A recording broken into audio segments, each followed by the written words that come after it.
Assalamualaikum warahmatullahi wabarakatuh. Alhamdulillahilladzi arsala rasulahu bil huda wa dinil haqq yuzhirahu 'ala ad-dini kullihi walau karihal kafirun. Asyhadu an la ilaha illallah wahdahu la syarika lahu lahul mulku wa lahul hamdu yuhyi wa yumiitu wa huwa 'ala kulli syai'in qadir. Wa asyhadu anna Muhammadan 'abduhu wa rasuluh. Allahumma salli 'ala sayyidina Muhammadin al-fatihi lima ughliqa wal khatimi lima sabaq wa nasiril haqqi bil haqq wal hadi ila siratikal mustaqim wa ala alihi wa sahbihi haqqa qadrihi wa miqdarihi al-azim. Amma alhamdulillah, bersyukur kepada Allah Subhanahu wa taala kerana dengan limpah kurnia dan rahmat Allah dapat sama-sama kita berkumpul di dalam rumah Allah Subhanahu wa taala setelah daripada kita solat sunat tarawih dan solat yang wajib fardu Aisyah. Malam ini kita masuk dalam malam yang ke-11 Ramadan. Bermakna kita telah berada di dalam bulan Ramadan ini 10 hari yang telah lalu. 10 hari dalam bulan Ramadan yang disebut oleh para ulama ialah yang pertama dengan fasa rahmat Allah Subhanahu wa taala. Yang kedua ialah keampunan Allah Subhanahu wa taala. Dan yang ketiga pasal dibebaskan daripada api neraka Allah Subhanahu wa taala. 10 yang pertama telah pun kita lalui. Kita selesai melalui pasal panas badan. Untuk masuk dalam bulan Ramadan, dia ada pasal-pasal dia.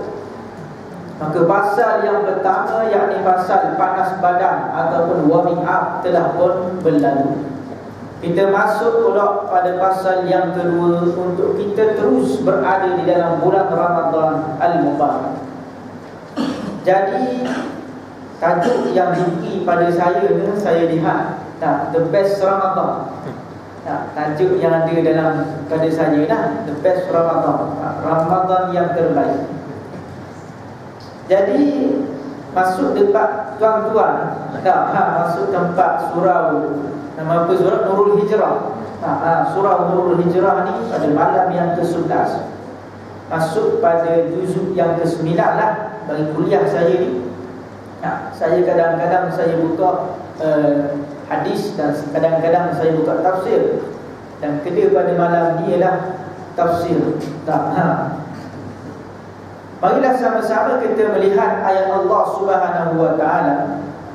Allah Taala kata, Allah Taala berfirman, A'udzu billahi minasy syaithanir rajim. Qala al-mala'u alladhina istakbaru min qaumihi lanukhrijannaka ya Shu'aib walladhina amanu ma'ak min qaryatina aw lata'udunna fi millatina. Qala awalau kunna karihin. Allah Subhanahu wa taala kata, ni juzuk yang ke-9 awal surah Al-A'raf ayat 88. Allah Ta'ala sebut, Qala al-mala'u alladhina istakbaru, berkata pembesar-pembesar yang menyombongkan diri daripada kaum Nabi Shu'aib.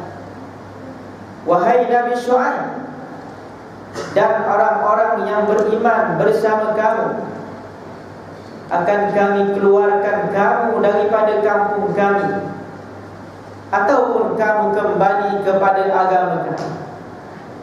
Lalu kata Nabi Shu'aib, adakah kamu akan mengusir kami meskipun kami tidak menyukainya?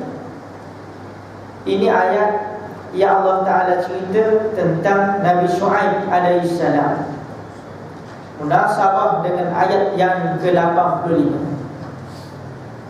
Allah Ta'ala kata, wa ila Madyan akhahum Syu'aiba, dan kepada negeri Madian itu Allah Ta'ala utuskan, yaitu Nabi Syu'aib alaihissalam.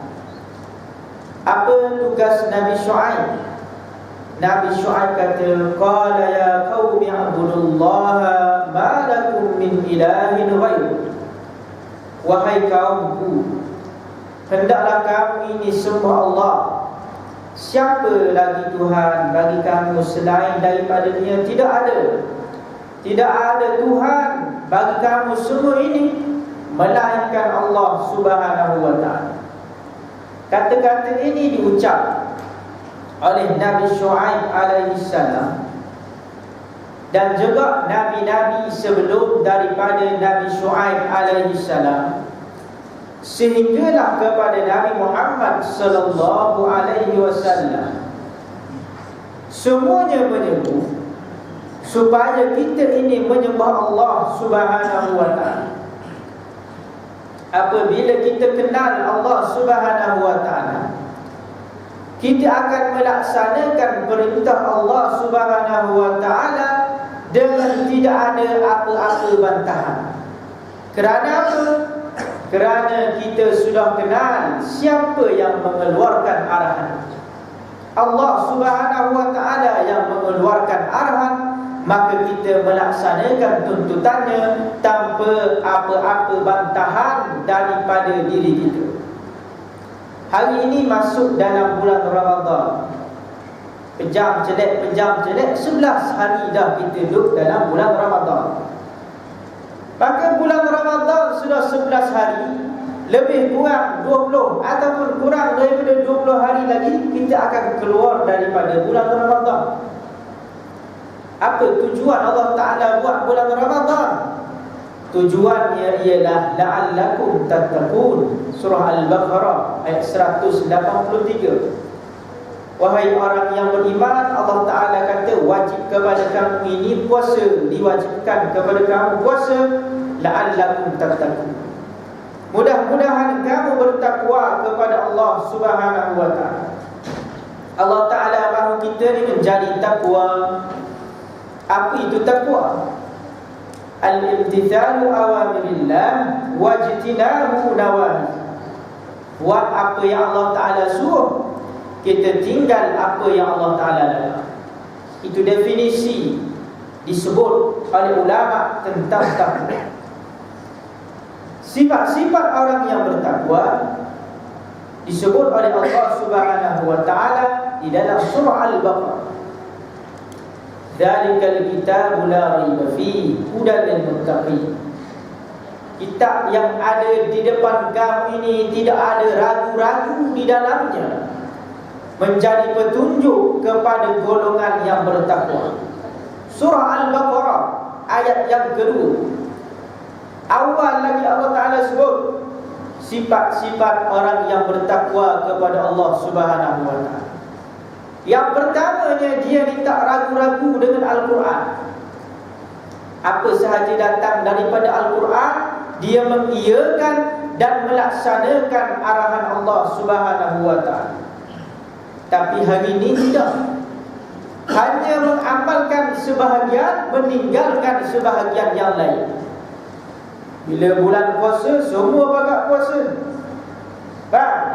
Semua bagak puasa, cari lauk untuk bersahur. Lepas tu cari lauk untuk berbuka puasa. Lepas daripada buka puasa, cari surau untuk sembahyang tarawih. Tarawih ni apa? Tarawih ni ialah rehat, sembahyang sambil rehat. Tapi kita kita cari surau ekspres. Mana surau yang paling cepat? Tamatnya tarawih. Sedangkan tarawih tu sambil-sambil kita rehat. Solat sambil kita rehat. Sebab itulah kita ni solat kena jangan laju-laju lah kalau tarawih. Sebab kita nak pergi mana tarawih laju-laju. Jerman dengan Brazil lambat lagi lah. Jadi kita sabar-sabar dulu.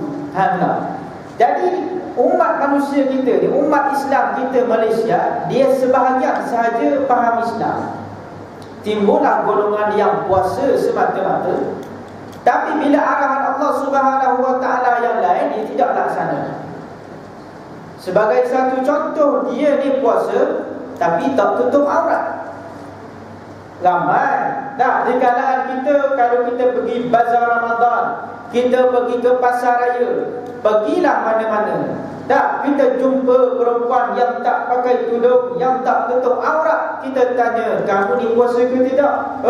Ustaz, puasa. Tak, kita jaga perkara-perkara yang membatalkan puasa. Ada orang tak telan hari itu, takut batal puasa dia. Tak, jaganya puasa dia, takut terbatal. Tak, tapi kenapa kamu tak tutup aurat? Sedangkan arahan Allah Subhanahu Wa Taala mengarahkan kepada kita menutup aurat. Di mana sensitiviti kita, di mana kefahaman kita tentang Islam. Kerana mereka masih belum kenal siapa Allah Subhanahu Wa Taala. Bila kita belum kenal siapa Allah Subhanahu Wa Taala, kita ambil Islam hanya sebahagian, kita tinggal Islam sebahagian yang lain. Faham tak?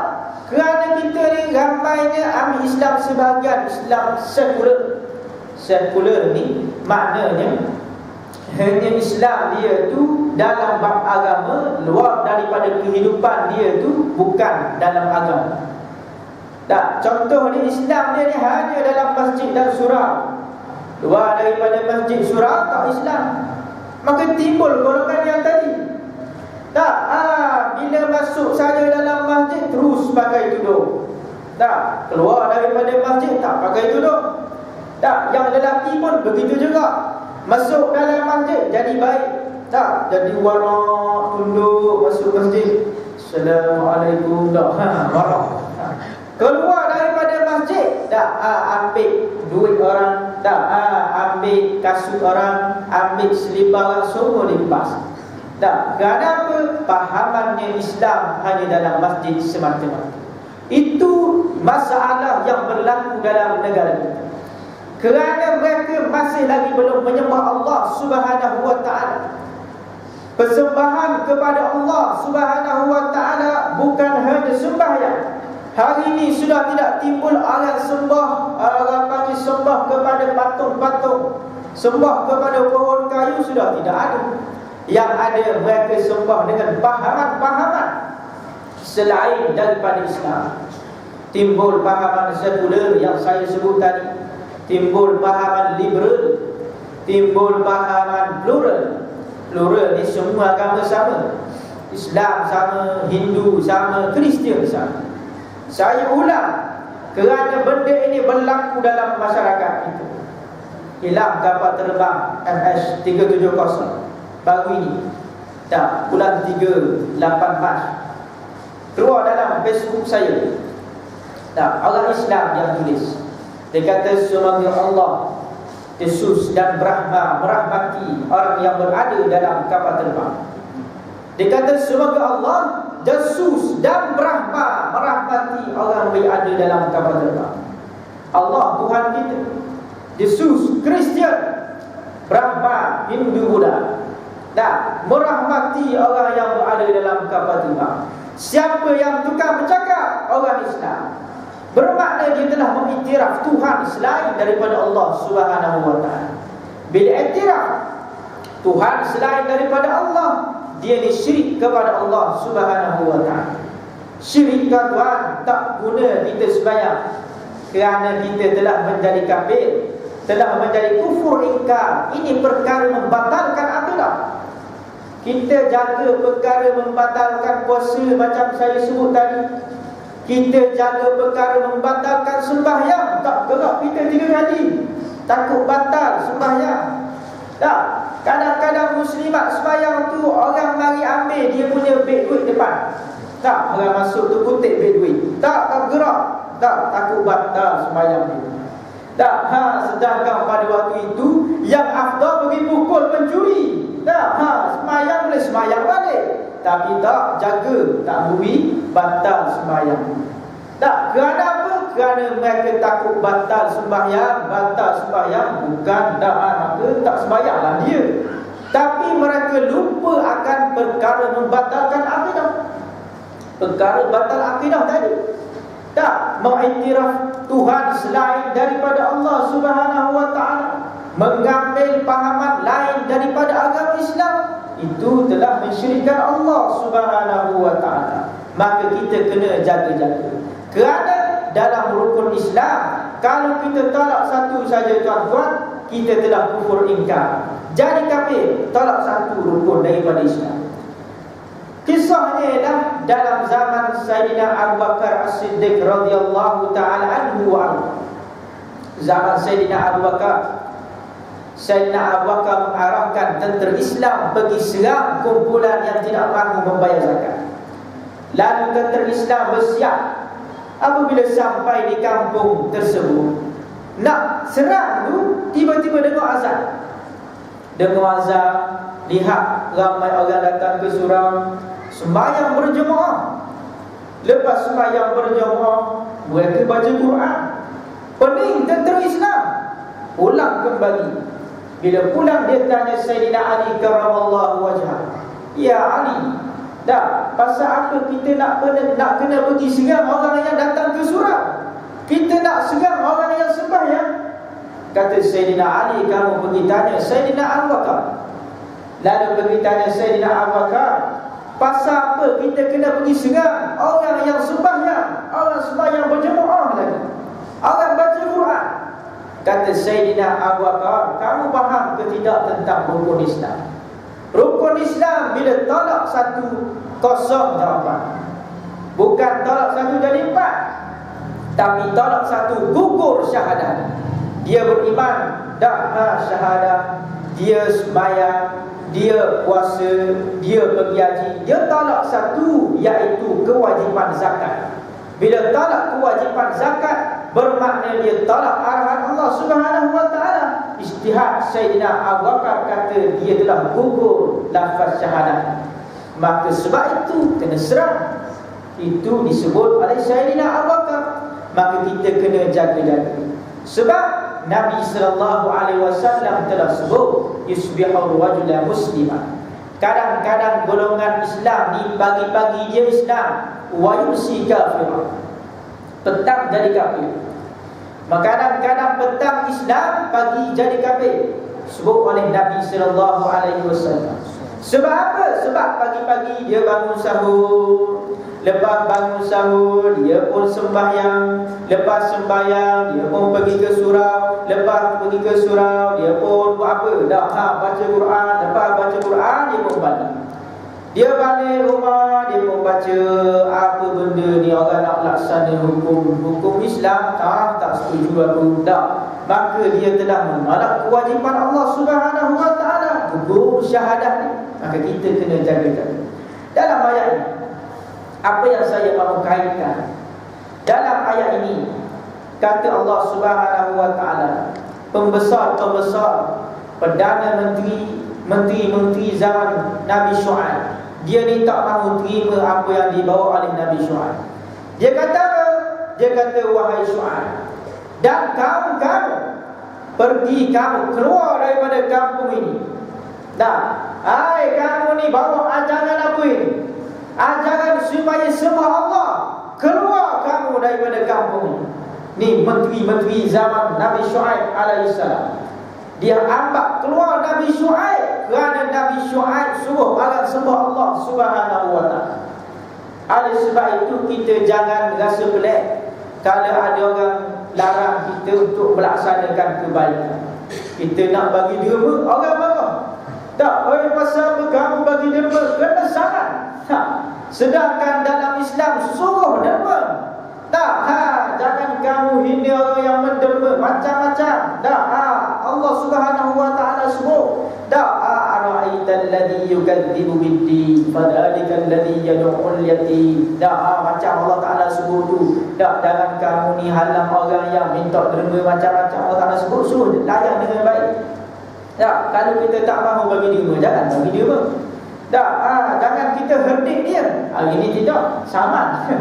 Tak, ini suatu benda yang sangat-sangat langgar syariat Allah Subhanahu wa taala yang perlu ditegur. Tak, perlu ditegur apabila berlaku pelanggaran syariat Allah Subhanahu wa taala. Tak, qad iftaraina 'ala Allahi kadiban. Tak, kata Nabi Syuaib, kalau kami ikut agama kamu, maka kami telah melakukan suatu benda yang sangat-sangat membohongkan Allah Subhanahu wa taala. Lalu Nabi Syuaib alaihissalam bersama kaum dia tetap dengan Allah Subhanahu wa taala. Lalu dia kata, wa qala al-mala'u alladhina kafaru min qaumihi la in ittaba'tum syu'aiban innakum idzal lafasiqun. Kalau kamu ikut Nabi Syuaib ni, kamu akan jadi rugi. Kalau kamu ikut Nabi Syuaib, apa yang kamu dapat? Kamu akan jadi rugi. Ni menteri zaman Nabi Syuaib alaihissalam. Tak, macam-macam golongan pada hari ini. Nak ceritanya, ada golongan hari ini yang faham Islam separuh. Kadang-kadang ada orang tak percaya dengan Allah Subhanahu wa taala.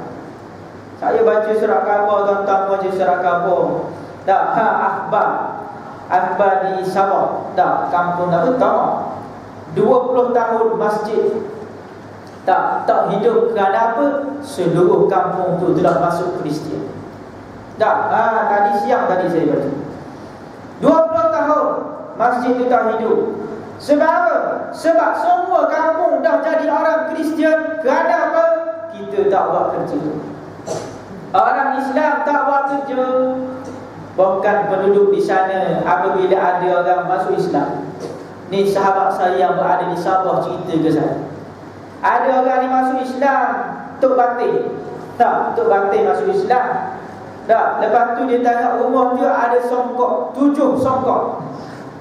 Tanya pasal apa songkok ni ada 7? Dia kata pasal bila masuk Islam boleh sebutir songkok. Bermakna 7 kali dah masuk Islam.